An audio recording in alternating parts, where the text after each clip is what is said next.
On episode 01 of the podcast, we're going to be talking about someone tipping something out of their shoe, YouTube reading my thoughts, and a shirtless man. Hello and welcome back to the Luke Who's Talking podcast. Can we call this episode, well, this is episode 01, but it's like the first proper one. So, yeah, let's get into the story. So this was a little while ago now, and me and a friend were going to have some breakfast, pretty sure it was breakfast, or some sort of food, maybe lunch, I can't remember. So I made it to the cafe where we were going to meet first. The cafe is on quite a busy intersection, so there's a lot of traffic. One good thing is there's some al fresco, so you can sit outside, watch the cars, look at the cars, judge people and their cars whilst you're there.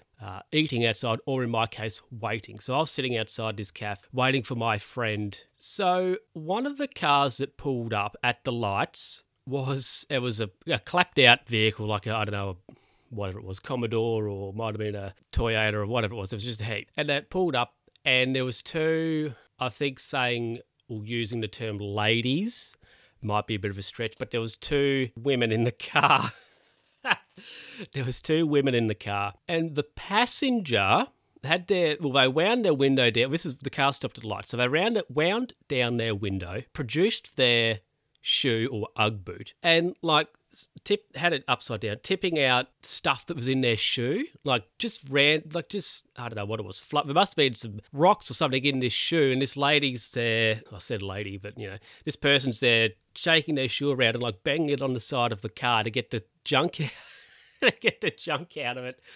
And it was like, what are you doing? And they saw me watching them. And it was like one of those awkward sort of, oh, are you judging me sort of thing. I was just sitting there. I was like, oh, wow, look at this. Ain't this a doozy? I got a bit of a thumbs up and the lights changed and they drove off. What was in this lady's shoe that she had to get out? Why couldn't she have done it before they got in the car? Surely that's not a ridiculous thing. You'd put your shoe on or your boot and you'd be like, oh, this has got something in it. I can feel it on the sole of my foot. How about I tip it out or deal with it here at the house rather than deal with it on the road?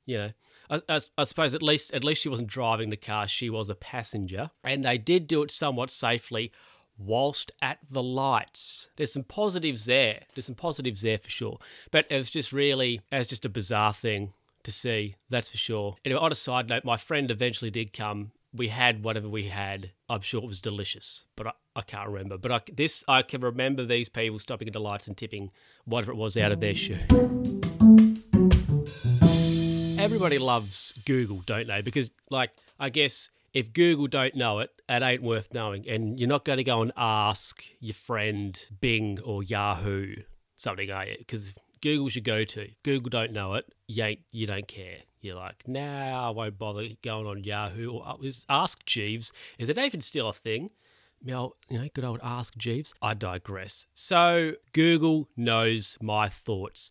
The other day, I don't know how it came about, but I was thinking about that episode of The Simpsons where the Germans buy the power plant. I'm sure we all know it's one of the great episodes. I'm making that call right here.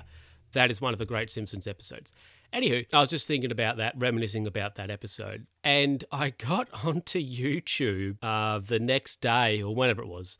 And there was a clip from that episode there in my suggested watches. And I just thought, Google, why? Why do you know I was thinking about this episode of The Simpsons? Why? It was really bizarre. It was very, I don't know if I want to say scary. That's probably a bit over the top, but it was just very, very bizarre. It could have been a total coincidence. That's for sure. It could have been a total coincidence. But you're thinking about this episode of The Simpsons, and then you get onto my old mate YouTube, and boom, there is a video for said episode. And you're like, what is this?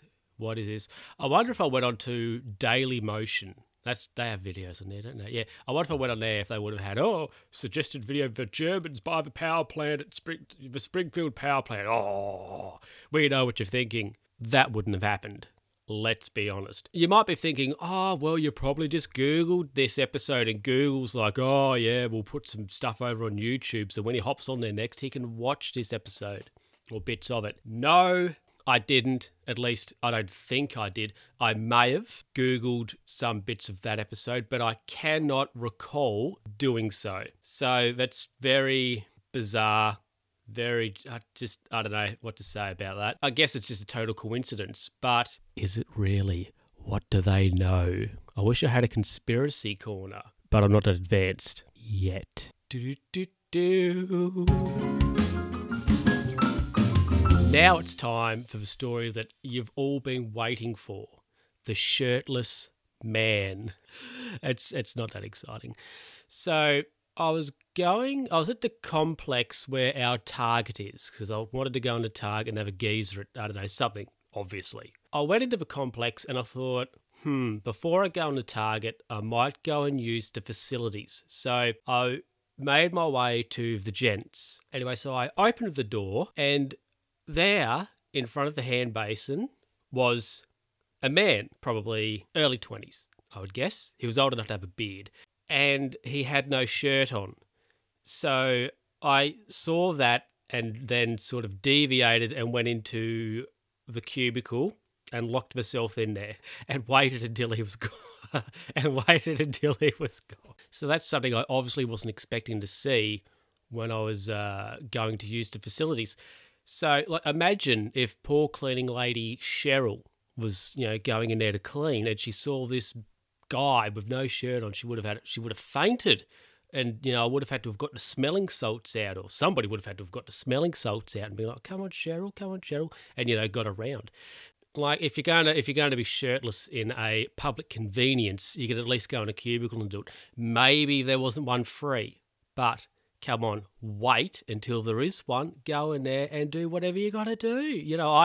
I ain't judging if you got to take your shirt off, you got to take it off, but do it in the comfort and in the protection of a cubicle. At least think about doing that. So after I recovered from that, I went into Target, did whatever I had to do. And also in the complex, there's a chemist. Now, I went into the chemist and saw the guy. I assume it was the same guy. I can't be 100% because he had a shirt on, so I can't be 100% sure. But I reckon it probably was the same guy in the chemist. So that begs the question, did he turn up to a shift and he had to change? Did he spill something on his shirt so he had to change it?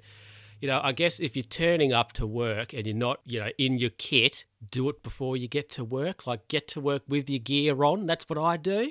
I don't get to work, go to the local public loo, change my shirt, then be like, hey, look at me, I'm ready. Whoa. Just do that before you turn up, before you have to be there, before your shift starts. Everybody, please make sure you have a shirt on, your work shirt on, before your shift starts. Don't turn up to work and go to the public loo and change. I think that's a reasonable request. Personally, it may be over the top, but I think it's a reasonable request, a reasonable thing to request. Well, that's it. That is it for this episode of the Luke Who's Talking podcast. Don't forget you can find us on Twitter at @L_Who's Talking.